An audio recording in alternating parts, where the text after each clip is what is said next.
Ditri Suarbasanya ya. Perkenalkan, nama saya Iko Mayuda Antara. Perkenalkan, nama saya Kadek Dela Kusumasari. Perkenalkan, nama saya Komandan Radiska. Perkenalkan, nama saya Delu Putu Januantari. Perkenalkan, nama saya Bella Adityasih. Di sini saya akan membahas terkait analisis situasi usaha. Analisis situasi usaha yaitu awal proses perumusan strategi untuk menganalisis situasi dengan cara yang sistematis.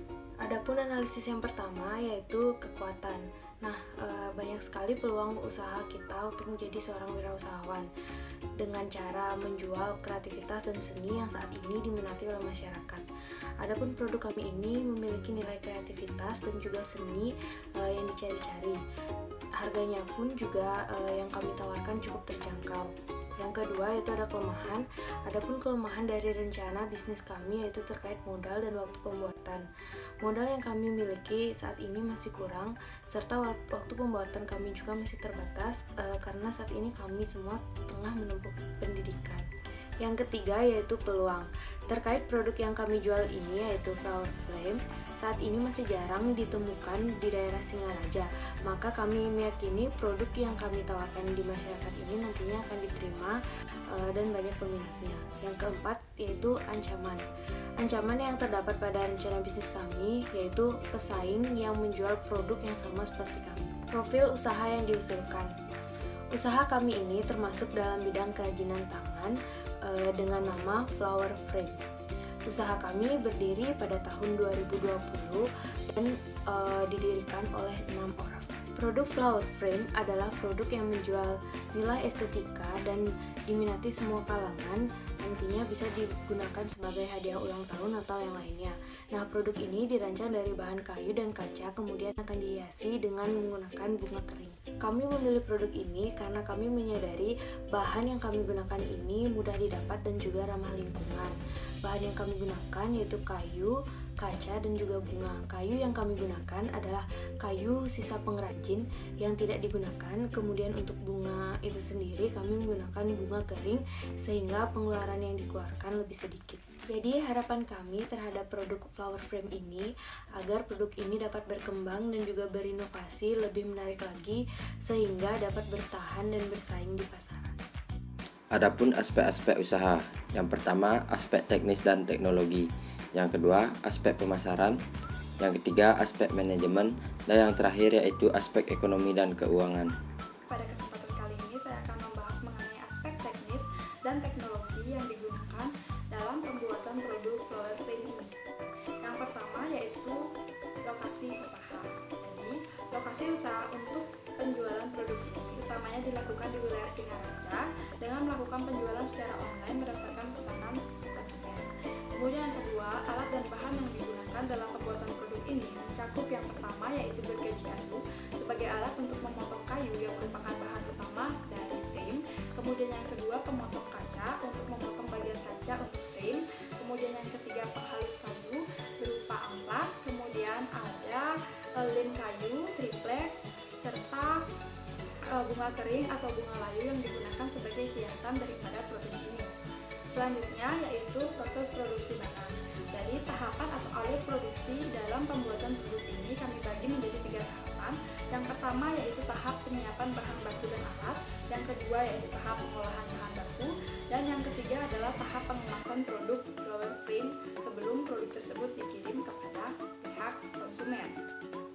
Selanjutnya yaitu mengenai kapasitas produksi. Jadi dalam 1 hari kerja atau 8 jam produksi, 5 unit produk Flower Frame diperkirakan akan terselesaikan apabila dikerjakan oleh 5 orang tenaga kerja dengan waktu rata-rata yaitu selama 95 menit per unitnya. Selanjutnya yaitu mengenai strategi usaha. Strategi usaha merupakan aspek penting yang harus dilakukan oleh seorang penjual produk agar produk tersebut diminati dan laku di pasaran. Adapun strategi usaha yang kami lakukan agar produk ini laku di pasaran yaitu yang pertama melakukan promosi, yang kedua yaitu memperhatikan kualitas bahan dan keunikan bentuk, kemudian yang ketiga yaitu promo diskon khusus. Jadi strategi usaha ini kami lakukan dengan tujuan produk kami laku di pasaran dan lebih dikenal di masyarakat. Selanjutnya yaitu analisis lingkungan. Analisis lingkungan ini mencakup dua hal, yaitu geografi tempat kami melakukan proses produksi dan juga demografi yang merupakan pasar yang akan kami sasar. Geografi atau wilayah yang akan kami gunakan sebagai tempat produksi yaitu di wilayah Singaraja.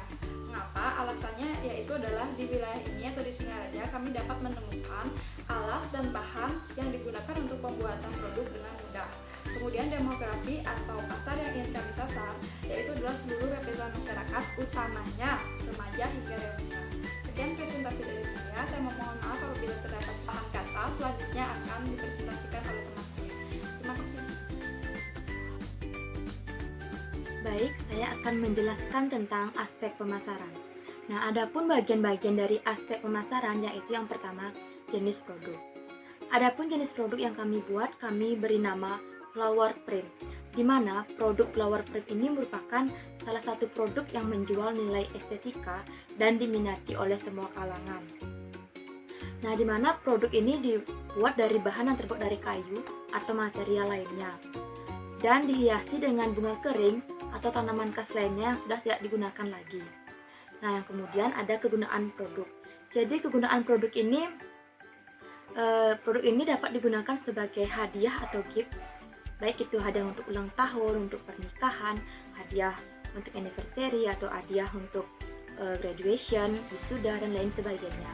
Nah, selain produk ini bisa digunakan sebagai hadiah, produk ini juga bisa digunakan sebagai kenang-kenangan atau bisa juga digunakan sebagai hiasan atau pajangan di rumah agar kelihatan lebih menarik. Nah, selain kegunaan, jadi target konsumen yang kami tuju itu pada seluruh masyarakat, baik itu dari remaja hingga dewasa. Nah, selain itu ada juga wilayah pemasaran. Nah, untuk usaha penjualan produk ini utamanya dilakukan di wilayah Singaraja dengan melakukan penjualan secara online. Namun, karena penjualan dilakukan secara online dan berdasarkan pesanan, konsumen dari luar Singaraja juga masih tetap bisa memesannya. Nah, selain dari pemasaran, ada juga peta persaingan. Seperti yang kita ketahui bahwa persaingan bisnis yang sekarang itu semakin ketat. Nah, di mana kita harus bisa menghadapi persaingan ini dengan sehat dan sesuai dengan aturan. Nah, adapun strategi atau cara untuk melakukan atau untuk menghadapi persaingan dengan mudah, yaitu salah satunya yang pertama ada strategi pertumbuhan. Nah, di mana strategi pertumbuhan ini kita harus bisa memodifikasi produk yang kita jual agar kelihatan lebih inovatif, lebih kreatif dari produk yang lainnya. Dan produk yang kita jual ini juga dapat terus kompetitif di industrinya dan agar pelanggan kita tidak beralih ke produk yang lainnya. Nah, selain strategi pertumbuhan, ada juga namanya strategi harga. Nah, dalam hal harga ini seringkali menjadi pertimbangan bagi para konsumen dalam membeli suatu barang atau produk. Maka dari itu kita harus menawarkan harga yang kompetitif. Nah, di mana harga yang kita tawarkan itu tidak jauh berbeda dengan harga pesaing. Nah, selain strategi harga, ada juga yang namanya strategi konten. Nah, di era digital yang semakin canggih ini, strategi konten merupakan strategi bisnis yang efektif yang wajib dikembangkan secara matang dan diimplementasikan dengan benar. Strategi konten ini bisa dilakukan melalui pengembangan blog, email marketing, dan aktivitas sosial media lainnya yang memungkinkan bisa mempromosikan produk yang kita jual. Nah, lanjutkan dengan potensi pemasaran. Adapun beberapa hal yang dapat dilakukan untuk melakukan analisis potensi pasar ini, yaitu yang pertama, melakukan pendekatan permintaan. Nah, metode ini menekankan mengenai kebutuhan manusia yang hingga kini masih belum dapat terpenuhi sepenuhnya, atau mungkin ada yang telah terpenuhi tapi hasilnya kurang memuaskan. Nah, sebagai contoh, di mana masyarakat yang berada di desa atau jauh dari perkotaan dan mereka ingin memberi hadiah atau kenang-kenangan kepada seseorang, tetapi mereka tidak bisa memesannya secara langsung atau tidak bisa melihat langsung ke tokonya. Nah, maka kami di sini menyediakan pelayanan siap antar sampai ke rumah atau dengan menggunakan Gojek. Nah, selain itu ada juga pendekatan penawaran, di mana ada pendekatan permintaan, ada pula pendekatan penawaran. Nah, untuk pendekatan penawaran ini berawal dari kemampuan yang dimiliki oleh seorang wirausaha dalam memproduksi suatu barang, memberikan pelayanan baik, baik itu jasa maupun produk dan aktivitas lainnya. Nah, selanjutnya yaitu adapun rencana jumlah yang akan kami produksi dan berapa harga yang produk yang kami jual.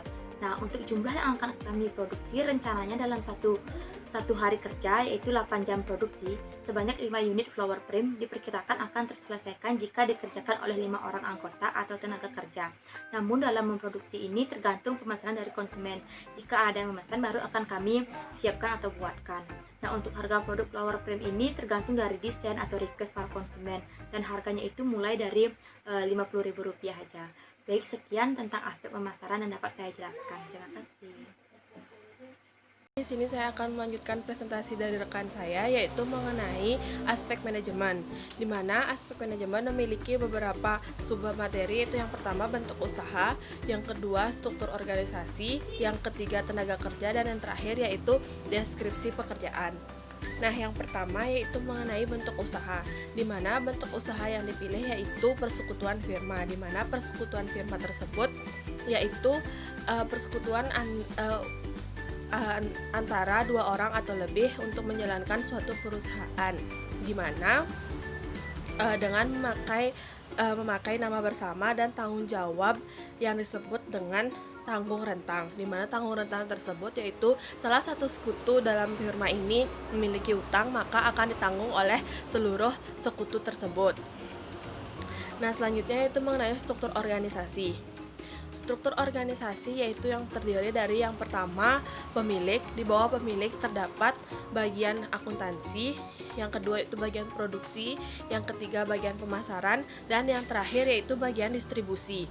Nah, selanjutnya yaitu subbab mengenai tenaga kerja, di mana pada bagian-bagian tersebut yaitu pemilik seluruhnya karena merupakan persekutuan firma, bagian keuangan yaitu ada Intan, bagian produksi ada Bella dan Janu, yang ketiga yaitu bagian pemasaran ada Dela, dan bagian distribusi ada Yuda dan Pande.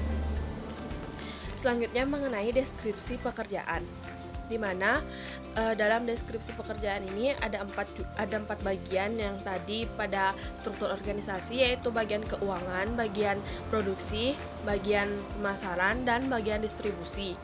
Yang pertama yaitu bagian keuangan, di mana tugas-tugas dari bagian keuangan ini yaitu yang pertama mencatat transaksi-transaksi keuangan yang terdapat dalam usaha tersebut, yang kedua memproses data transaksi tersebut sehingga menjadi sebuah informasi yaitu dalam bentuk laporan keuangan, dan yang ketiga mengomunikasikan informasi tersebut dalam berupa laporan keuangan tersebut kepada pihak-pihak yang terkait dalam perusahaan tersebut, dan yang terakhir yaitu berusaha mendapatkan tambahan modal dari apa yang sudah dibuat dalam bagian keuangan tersebut. Selanjutnya itu bagian produksi, di mana bagian produksi memiliki tugas yang pertama melakukan produksi, yang kedua mengembangkan produk, yang ketiga menjaga kualitas produk. Nah, yang selanjutnya itu bagian pemasaran, di mana pada bagian pemasaran ini memiliki tugas yang pertama membuat strategi pemasaran, yang kedua melakukan promosi, dan selanjutnya itu pada bagian distribusi. Pada bagian distribusi tugas-tugasnya itu yang pertama mengimplementasikan strategi pemasaran, yang kedua mengatur kegiatan pemasaran, yang ketiga menjaga hubungan dengan konsumen, dan yang terakhir yaitu melakukan distribusi barang kepada rekan usaha. Demikian presentasi dari saya. Adapun aspek ekonomi dan keuangan itu adalah aspek yang menyampaikan tentang rencana modal, besar biaya, dan pendapatan yang nantinya akan diperoleh dan dilaporkan dengan laporan keuangan yang jelas sehingga akan mudah untuk dipahami. Adapun bagian-bagian dari aspek ekonomi dan keuangan itu yang pertama ada perkiraan pendapatan. Untuk perkiraan pendapatan dimulai dengan harga produk. Untuk harga produk flower frame ini dimulai dengan harga 50.000. Harga ini dapat berubah sesuai dengan keinginan konsumen dalam hal desain dan ukuran. Selanjutnya, keuntungan per bulan. Keuntungan per bulan, saya estimasikan pembeliannya adalah 5 per hari. Maka dari itu 50.000 dikali 5 adalah hasilnya adalah 250.000. Maka perkiraan keuntungan seharinya adalah 250.000. Sedangkan perkiraan keuntungan sebulannya adalah 250.000 dikali 30 adalah 7.500.000. Maka perkiraan keuntungan per bulan adalah 7.500.000. Selanjutnya mengenai perkiraan biaya dan kebutuhan dana. Untuk modal, kami menyiapkan modal sebesar 1.500.000. Setelah itu, kebutuhan untuk alat dan investasi. Untuk alat, kita cuma menyediakan 2 alat, yaitu gergaji kayu dan pemotong kaca. Gergaji kayu dengan harga 150.000, sedangkan pemotong kaca dihargai 200.000, sehingga jumlah untuk kebutuhan investasi alat adalah 350.000. Sedangkan untuk bahan, karena bahan terus dapat dibeli, karena permintaan, kami estimasikan untuk kayu 20.000 untuk panjang yang 2 meter, paku sekilo adalah 10.000, kaca berukuran 1 meter kubik adalah 1 meter persegi adalah 40.000, lem kayu 25.000, triplek 20.000, hiasan bunga, foto dan sejenisnya 20.000, tali hiasan 20.000, pita hiasan 20.000, dan cat warna atau pilok dengan harga 40.000. Jumlahnya adalah 215.000 untuk bahan. Sedangkan untuk analisa biaya tetap yang terus dikeluarkan per bulan adalah gaji atau pesangon untuk para karyawan adalah 300.000 per orang. Biaya pemasangan iklan 100.000 per iklan. Sedangkan biaya lainnya saya estimasikan 10.000. Selanjutnya, alternatif sumber pendanaan usaha. Untuk pendanaan awal, inginnya kita mencari investor untuk menyediakan modal untuk menjalankan usaha ini dengan bermodalkan proposal bisnis ini. Tetapi kami ragu itu akan disetujui karena usaha yang kita jalani relatif kecil. Maka dari itu kita buatlah opsi yang kedua, yaitu menggunakan modal sendiri. Mengapa kami menggunakan modal sendiri? Karena untuk sumber pendanaan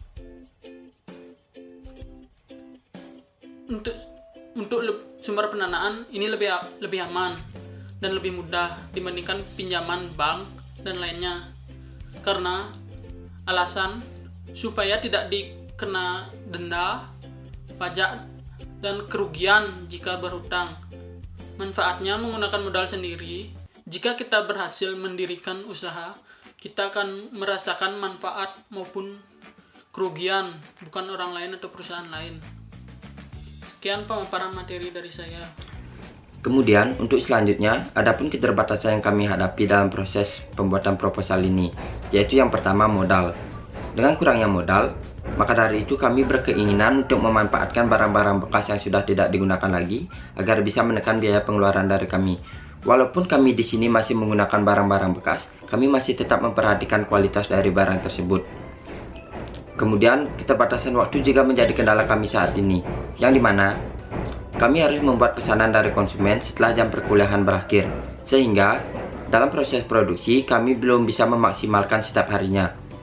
Berharap kedepannya kami bisa mengembangkan produk kami ini dengan berbagai motif yang ada, kualitas dari produk, dan yang menjadi tujuan kami yaitu nilai estetika dari produk kami ini. Kemudian untuk peluang keberhasilan dari ide bisnis kami ini sangatlah besar, yang dimana hal ini seiring dengan keinginan manusia yang selalu menginginkan hal-hal yang baru, unik, dan murah.